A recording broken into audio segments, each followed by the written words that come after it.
Asia cup ക്രിക്കറ്റിലെ അടുത്ത മത്സരം ബഹിഷ്കരിക്കുമെന്ന് പാകിസ്ഥാൻ.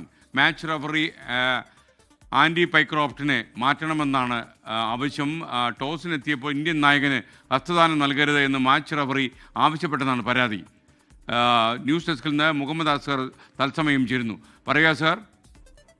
ഇന്നലത്തെ ഇന്ത്യ പാക് മത്സരത്തിന് ശേഷം ഹസ്തദാന വിവാദം വലിയ തോതിൽ ചർച്ചയാവുകയാണ്. ഇതിനിടയിലാണ് പരസ്യമായൊരു പരാതിയുമായി പാകിസ്ഥാൻ ക്രിക്കറ്റ് ബോർഡ് ഇപ്പോൾ രംഗത്തെത്തിയിരിക്കുന്നത്. മാച്ച് റഫറി മത്സരത്തിന് മുമ്പ് ടോസിന് മുമ്പായി പാകിസ്ഥാൻ നായകൻ സൽമാൻ ആഗയോട് ഇന്ത്യൻ നായകന് ഹസ്തദാനം നൽകരുത് എന്ന് ആവശ്യപ്പെട്ടു എന്നുള്ളൊരു പരാതിയാണ് പാകിസ്ഥാൻ ക്രിക്കറ്റ് ബോർഡ് ഇപ്പോൾ ICCയെയും അതോടൊപ്പം തന്നെ ഏഷ്യൻ ക്രിക്കറ്റ് കൗൺസിലിനെയും അറിയിച്ചിരിക്കുന്നത്. ഇത് സ്പോർട്സ്മാൻ സ്പിരിറ്റിന് ചേർന്നതല്ല. ഈ മാച്ച് റഫറിയെ മാറ്റിയില്ലെങ്കിൽ 17 നടക്കുന്ന UAE മത്സരത്തിൽ നിന്ന് പിന്മാറുമെന്നുള്ള ഒരു മുന്നറിയിപ്പ് കൂടിയാണ് ഈ പരാതിയിലൂടെ പാകിസ്ഥാൻ ക്രിക്കറ്റ് ബോർഡ് നൽകുന്നത്. എന്നാൽ BCCI പറയുന്ന ഒരു കാര്യം, ഹസ്തദാനം ഒരു മത്സരത്തിലും നിർബന്ധമില്ല എന്നുള്ളൊരു കാര്യമാണ് BCCI അറിയിക്കുന്നത്. ഈ കഴിഞ്ഞ ദിവസം നടന്ന മത്സരത്തിന് ശേഷം ടോസിലും അതോടൊപ്പം തന്നെ മത്സരശേഷവും താരങ്ങൾ തമ്മിൽ ഹസ്തദാനം നടത്തുന്ന ഒരു കാഴ്ച നമുക്ക് ഇന്നലെ കാണാൻ കഴിഞ്ഞിരുന്നില്ല. എന്തായാലും ഇതിലാണ് ഇപ്പോൾ നിലവിൽ ഒരു പരാതിയുമായി പാകിസ്ഥാൻ ക്രിക്കറ്റ് ബോർഡ് രംഗത്തെത്തിയിരിക്കുന്നത്.